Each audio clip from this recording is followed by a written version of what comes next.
On va commencer par voir ce qu'est Excel. Donc Excel, c'est un tableur très puissant, c'est le logiciel le plus sophistiqué à l'heure actuelle. Il se présente sous la forme d'un grand tableau avec des cases vides qu'on va pouvoir faire interagir entre elles. Donc maintenant, pourquoi utiliser Excel? Alors Excel, c'est un outil vraiment très puissant, comme j'ai dit précédemment, qui offre des possibilités quasi infinies. Il va nous permettre de gagner énormément de temps via l'automatisation de nombreuses tâches, notamment des calculs à l'aide de fonctions.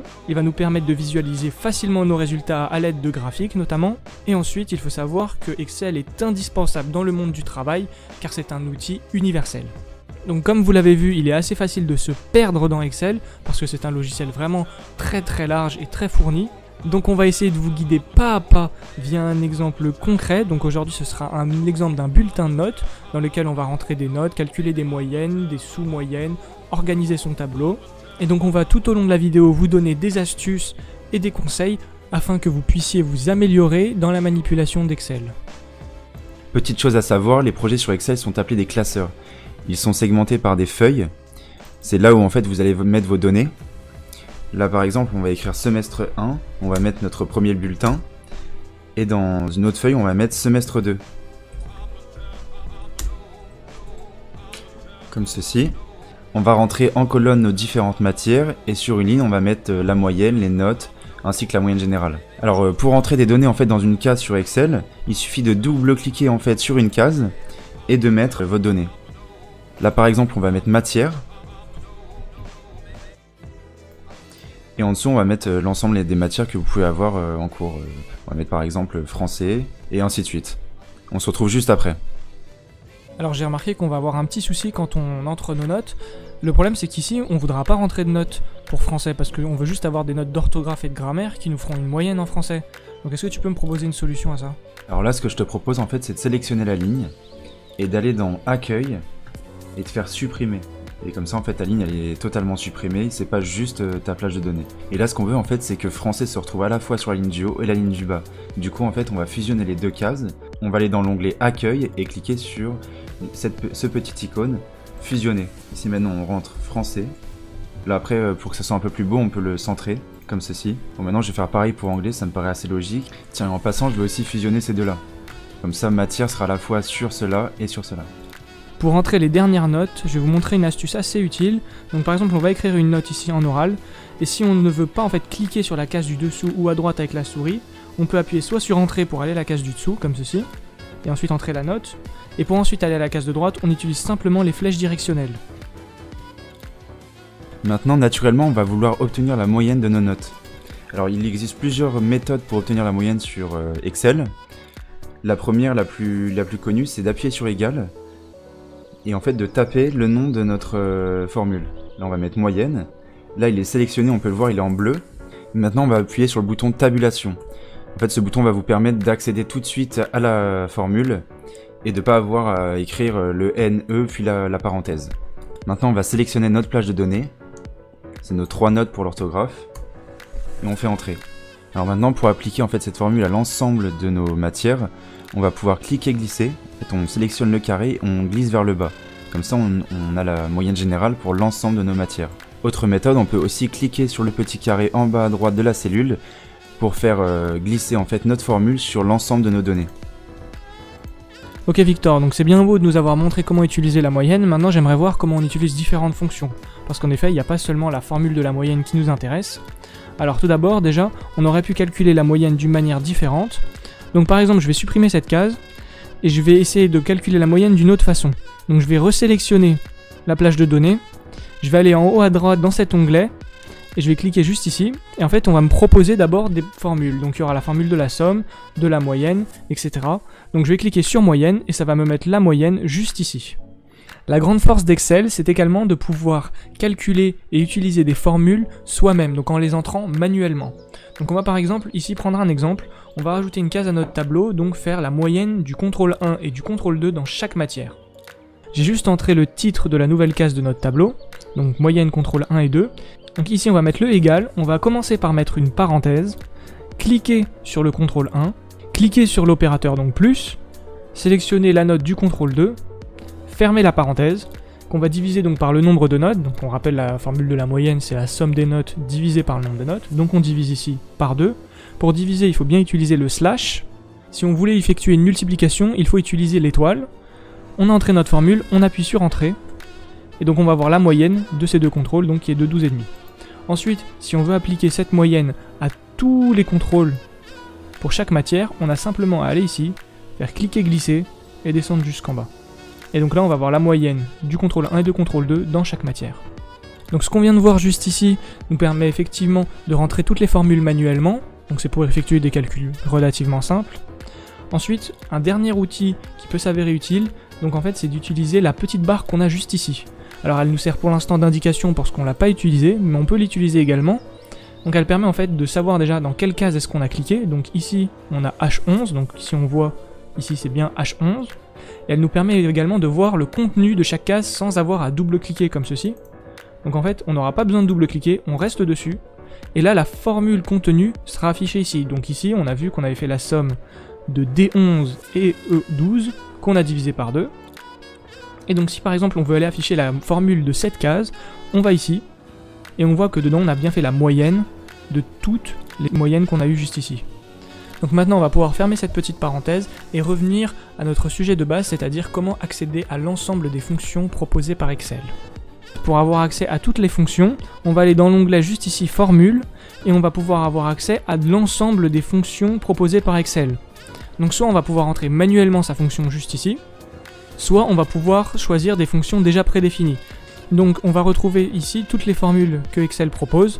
Donc on aura les dernières formules utilisées, toutes les formules de l'ordre financier, pour manipuler les dates, l'heure, le texte, des formules de logique, donc avec le et, ou, non, si, des formules trigonométriques de mathématiques et d'autres fonctions d'ingénierie statistique, de comptabilité. Voilà, on va pas toutes les détailler ici, ça n'a pas un grand intérêt. Par contre, on peut vous montrer un raccourci vraiment très pratique pour par exemple calculer la somme d'une série de données.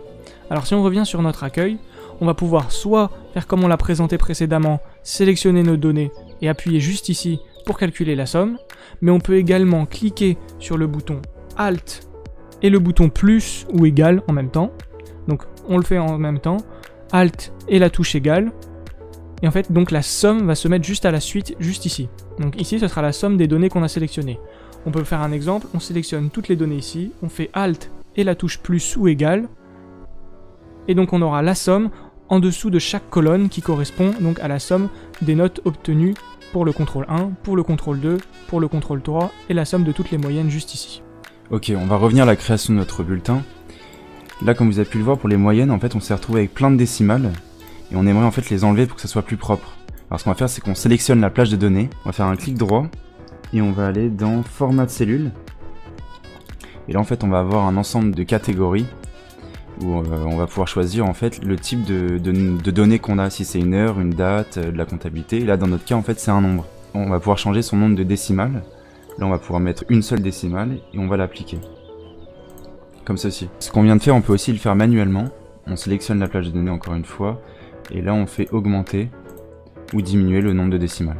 Bon, autre petit point important mais qui a rien à voir avec notre bulletin, c'est que si on avait un grand nombre, par exemple 123 456, et qu'on veut en fait séparer les milliers, on sélectionne la case et on appuie sur cette icône. Ok, bon, maintenant je supprime cette case.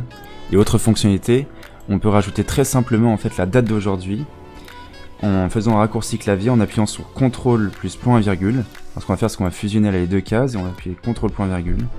Et voilà, vous avez la date d'aujourd'hui. Et enfin, on va rajouter la moyenne générale sur notre bulletin. On va fusionner ces deux cases pour afficher moyenne générale, sinon ça va pas rentrer. Là, on va sélectionner toutes nos moyennes et on va faire la formule moyenne qui va s'afficher juste en dessous, comme ceci. Alors maintenant qu'on a notre tableau complètement rempli avec nos moyennes, notre date, toutes nos matières, j'aimerais savoir s'il est possible de changer le design de notre feuille, puis j'aimerais bien qu'on voit apparaître d'une couleur différente les bonnes notes des mauvaises notes, afin que ce soit plus agréable visuellement et qu'on puisse distinguer nos données plus facilement. Alors Alexandre, pour la mise en forme du tableau, on va d'abord commencer par défusionner nos cases, parce qu'elles vont nous gêner en fait. Du coup on va les sélectionner, on va appuyer sur ce bouton. On va faire ça pour toutes nos cases fusionnées. Celle-ci on va pas la laisser non plus. On va la mettre ici. Et ici, on va aussi incorporer anglais avec oral et écrit. On va faire la même chose pour français. On va aussi déplacer matière et le mettre au-dessus.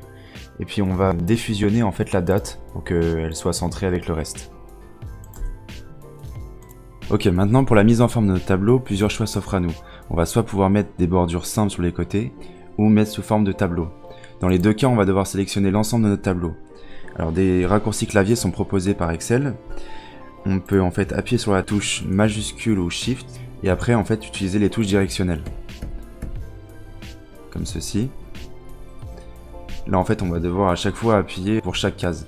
Mais ce qui est plus rapide en fait c'est d'appuyer sur CTRL et SHIFT en même temps. Et là en fait il va aller sur les bordures de notre tableau et tout sélectionner. Une fois que c'est fait, on va cliquer sur par exemple toutes les bordures. Comme ceci. Et là si ça suffit pas, on refait la même chose. Et on va faire bordure extérieure épaisse.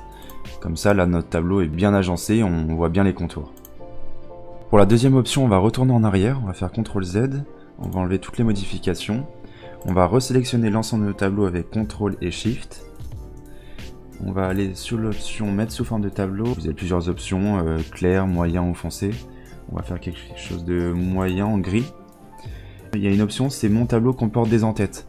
Là, comme nous on a déjà mis nos en-têtes, on va bien le sélectionner et appuyer sur OK. Comme ceci. À noter aussi, on peut créer notre tableau sans aucune donnée. En fait, on va directement choisir les cases qu'on va vouloir utiliser et on va cliquer sur mettre sous forme de tableau. On va en choisir un au hasard. Cette fois on n'a pas d'en-tête, du coup on ne coche pas la case et on fait OK. Et voilà, et là en fait vous avez juste à mettre vos données. Là on va remettre nos matières, ainsi de suite, et en fait on obtiendra exactement la même chose, sauf que cette fois il est d'abord créé puis on met nos données. Alors maintenant qu'on a mis en place notre tableau, on va pouvoir en fait sur celui-ci affecter des tris et des filtres. En fait comme vous pouvez le voir là sur les en-têtes, il y a différentes petites flèches. On va aller cliquer sur la moyenne et en fait on va pouvoir affecter les tris et des filtres. On verra les filtres plus précisément dans une autre vidéo. Là pour l'instant en fait ce qu'on va faire déjà c'est enlever la moyenne générale parce qu'on veut pas qu'elle soit triée. On avait une moyenne de 11,4, du coup on va la décocher et on va affecter un tri du plus petit au plus grand comme ceci. Et là du coup toutes nos notes sont rangées. Et on peut tout de suite voir en fait dans quelle matière on a été le plus nul. Une autre manière d'avoir plus de lisibilité sur nos données, c'est d'utiliser la mise en forme conditionnelle. En fait, on va faire comme avant, on va sélectionner notre plage de données sur laquelle on veut faire une analyse. On va faire CTRL SHIFT, on va sélectionner tout. On va cliquer dans l'onglet Accueil sur mise en forme conditionnelle. Alors ici, je me permets de faire une petite parenthèse, on verra plus en détail cet outil de mise en forme conditionnelle dans une prochaine vidéo, parce qu'ici on va simplement utiliser des règles simples, Excel nous met à disposition beaucoup de règles et on verra également qu'on peut en créer nous-mêmes. Et là en fait ce qu'on va faire c'est qu'on va mettre en valeur les notes qui sont supérieures à 15 et celles qui sont inférieures à 5. Alors on va faire en supérieur, on va mettre 15, et là comme c'est les meilleures notes, on va les faire s'afficher en vert foncé, comme ceci. On va refaire la même chose avec les notes inférieures à 5. Comme ceci, là on va continuer, on va le remettre en rouge foncé. Voilà. Et comme ça, nos meilleures notes et nos pires notes sont mises en valeur. Alors, si vous vous rappelez du début de la vidéo, on avait dit qu'on avait créé une feuille pour le semestre 1 juste ici, et une feuille pour le semestre 2 juste ici, donc qui est vide forcément. Donc en fait, ce qu'on va faire tout simplement, pour pouvoir appliquer la même chose au deuxième semestre, on va copier notre tableau dans un premier temps. Donc on sélectionne tout notre tableau ici, pas besoin de prendre forcément tous les bords. On fait CTRL-C ou copier, on va sur notre deuxième feuille, on la colle par exemple juste ici. Donc ce qu'on va pouvoir faire maintenant, c'est de modifier les notes, parce qu'on n'aura pas forcément les mêmes notes d'un semestre à l'autre. Donc je vais modifier les notes rapidement. On remarque que la moyenne de chaque matière a été modifiée, et on voit aussi que la moyenne générale a également été modifiée. On se retrouve maintenant avec deux feuilles. Le semestre 2, on voit notre moyenne générale de 12, et notre semestre 1 avec une moyenne de 11,4. Bon, on arrive au terme de notre vidéo, merci de nous avoir suivis jusqu'au bout. N'hésite pas à mettre en commentaire ce qui t'a plu et ce que tu aimerais découvrir dans de nouvelles vidéos. N'hésite surtout pas à liker la vidéo et à la partager à ton entourage, c'est vraiment très important pour nous. Tu peux cliquer sur notre logo à gauche pour t'abonner à la chaîne, ou tu peux cliquer à droite pour retrouver l'ensemble de notre playlist sur la série PowerPoint.